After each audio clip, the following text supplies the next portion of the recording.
Toka kuanzishwa kwake, benki hii imetoa mikopo ya takribani bilioni 631.18 katika miradi 151, ambapo kwa mkoa wa Mwanza peke yake jumla ya shilingi bilioni 79.14 zimetolewa. Kwa hiyo zimeongeza thamani ya mazao ya kilimo. Benki ya TADB, wakulima wanaoongeza thamani na mnyororo wa thamani wa mazao ya kilimo, mifugo, mnyororo wote ule na uvuvi, benki ya TADB ndio mkombozi wao. Kanda ya Ziwa ni kitovu cha ufugaji wa samaki nchini na miongoni mwa maeneo ambayo benki ya TADB imejikita. Baada ya sisi serikali kuona changamoto za ajira kwa vijana, tulikuja na mpango wa Building Better Tomorrow unaoitwa BBT, na tukafanya linki kati ya mabenki na mpango wa BBT. Na katika mkoa wa Mwanza, BBT tulichagua eneo la ufugaji wa samaki kwa njia ya vizimba. Kwa hiyo yako maeneo mengi, lakini nazungumzia project tu ya BBT.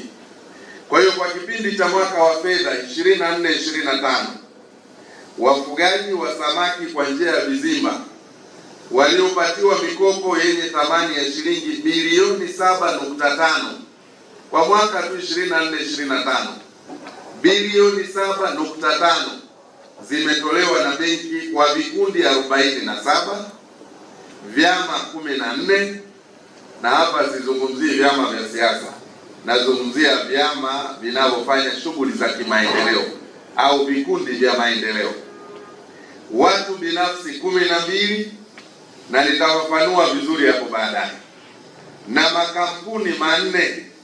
Kwa hivyo jumla ya vijana 350 wakiwemo wanawake 227 wamenufaika na hiyo mikopo.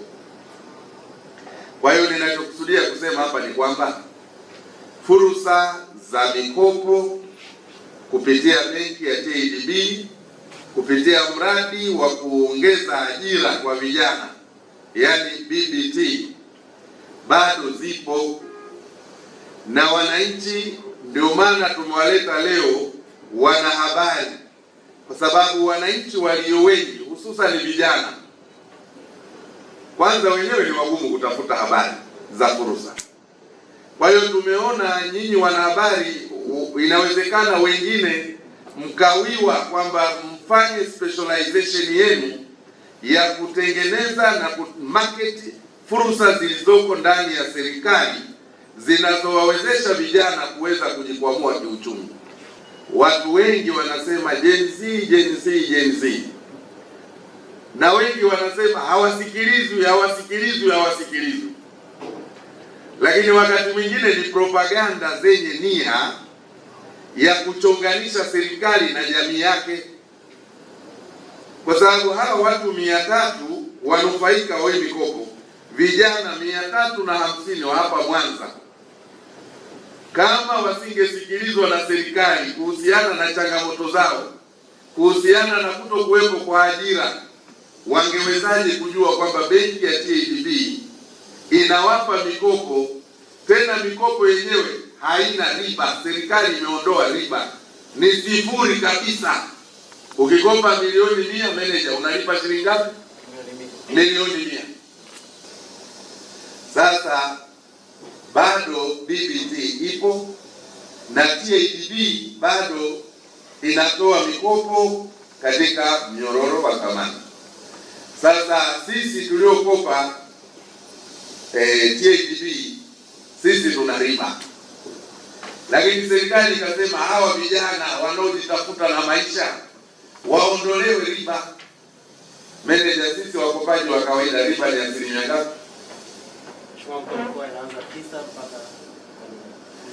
Inaanzia 9% hadi 12%.